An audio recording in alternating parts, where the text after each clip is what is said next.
আসসালামু আলাইকুম। শীতের সংবাদ নিয়ে আমি হাজির হলাম আপনাদের কুতকুতি ভাবি।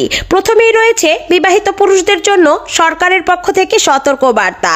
অতিরিক্ত ঠান্ডা তীব্রতার কারণে ঘরের বউকে সকাল 10টার আগে ঘুম থেকে জাগানো যাবে না। 10টার পর দুপুর 2টার মধ্যে বউকে গুড মর্নিং বলে আলতোভাবে ঘুম ভাঙাতে হবে। এর আগে যদি কম্বল টানাটানি করে বা পানি ঢেলে বউয়ের ঘুম ভাঙানোর চেষ্টা করা হয়, সন্ত্রাসী স্বামী হিসেবে মামলা দায়ের হবে। এবার দ্বিতীয় সতর্ক বার্তা, বউয়ের কম্বলের ভিতরে ঢুকে যখন তখন অহেতুক নড়াচড়া করা যাবে না, তাহলে শারীরিক টর্চারের মামলা দায়ের করা হবে।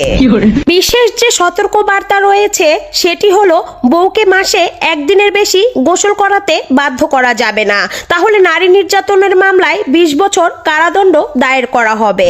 এখন নেব বিরতি, বিরতির পর নিয়ে আসবো ব্যাচেলরদের খবর। ধন্যবাদ।